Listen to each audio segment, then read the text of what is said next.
সারা বিশ্বের দিকে তাকান, সারা দেশের দিকে তাকান, সারা বাংলার দিকে তাকান। জি, একটা শ্রেণীর মানুষ যেভাবে উগ্র ভাষণ দিচ্ছে, পারলে তো মুসলমানগুলোকে তুলে নিয়ে গিয়ে যদি একটু গঙ্গাসাগরে ফেলে দেয়, যেন মনের দিক দিয়ে শান্তি পায়। আপনি দেখুন একটা শ্রেণীর নেতা যেভাবে উগ্র ভাষণ দিচ্ছে, যেভাবে তাদের কথাবার্তার ধরন, ভাবা যায় স্বাধীনতার পর থেকে আজ পর্যন্ত আমরা এই রকম উগ্র ভাষণ কিন্তু কোনোদিন শুনি না। কি কথা ঠিক কিনা বলুন? সব মিলিয়ে পরিস্থিতি খুব একটা ভালো নয়। আসেন, রাস্তা একটাই খোলা, সেটা হচ্ছে আমাদের জন্য কেউ বলার থাক আর নাই থাক, আমাদের জন্য কেউ কথা বলুক আর নাই বলুক, রাস্তা একটাই খোলা। যদি আমরা পরিপূর্ণভাবে দিনের সঙ্গে সম্পৃক্ত হতে পারি, আমরা যদি আল্লাহর দিকে ধাবিত হতে পারি, নিশ্চিতভাবে আমার আল্লাহর সাহায্য আমাদের উপরে অনিবার্য। আর আল্লাহর সাহায্য যদি আপনি না পান, মনে রাখবেন কখনো কিন্তু আপনি টিকে থাকতে পারবেন না। কথা কিছু বুঝে আসছে? আসেন, ভুল বুঝবেন না, রাগ করবেন না। প্রত্যেকে 5 ওয়াক্ত নামাজি হয়ে যান। বছরে 1 মাস রমজান মাসে রোজা রাখেন, নবীর সুন্নতটা মুখে রাখেন, হালাল খাদ্য ভক্ষণ করার চেষ্টা চালান। হালাল খাদ্য, এই হালাল খাদ্য আজকে বাড়ি থেকে সরে যাচ্ছে। আর হালাল খাদ্য যদি ভিতরে না থাকে, জবানের দোয়া কবুল হবে। দোয়া কবুল হওয়ার যে শর্তগুলো আছে, তার মধ্যে একটা হলো হালাল খাদ্য খাওয়া। হালাল খাদ্য যদি আপনি ভক্ষণ না করতে পারেন, আপনার জবানের দোয়া কবুল হবে না। কেন? এই নামাজ পড়ে, এই দাড়ি রেখে, এই টুপি পরে, এই জিকির করে, এই তাসবিহ পড়ে, এই যাকাত দিয়ে, এই আপনার দান করে, এই খায়রাত করি, খাজা গরিবে নামাজ হয়েছে। এই নামাজ পড়ে, এই দাড়ি রেখে, এই টুপি পরে, এই জিকির করে, এই ইবাদত করি, বড় পীর আব্দুল কাদের জিলানী রাহমাতুল্লাহ আলাইহি জি বড় পীর সাহেব হয়েছে। এই নামাজ পড়ে, এই দাড়ি রেখে, এই টুপি পরে, এই জিকির করে জি মুজাদ্দিদ আল-ফিসানি রাহমাতুল্লাহ আলাইহি হয়েছে।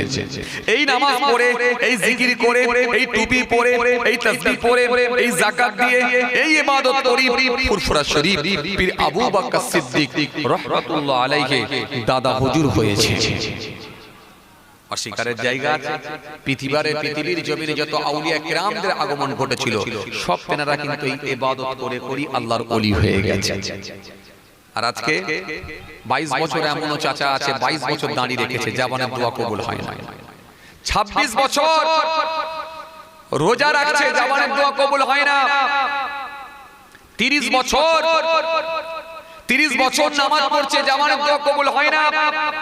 32 বছর দান করছে, জবানের দোয়া কবুল হয় না। জীবনে একবার সমীক্ষা করেও দেখে না যে কোন জায়গাটায় আমার ডিস্টার্ব, কোন জায়গাটায় আমার সমস্যা। ওই সমস্যা যদি আমি সমাধান করতে পারি, তাহলে আল্লাহর কাছে আমি বেনিফিট পাবো, আল্লাহর কাছে আমি গেনার হব। আর ওই সমস্যা যদি আমি সমাধান না করতে পারি, তাহলে আমার জবানের দোয়াটা কবুল হবে না। এই যে এই জবানের দোয়া কেন কবুল হচ্ছে না, এটাকে নিয়ে আপনার একবার গবেষণা করা দরকার ছিল। এটা নিয়ে কিন্তু আপনি একবারও ভাবলেন, একবারও চিন্তা করলেন?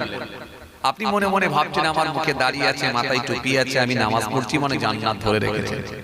হতে পারে, ডিলিটও হয়ে যেতে পারে, ডিলিটও হয়ে যেতে পারে।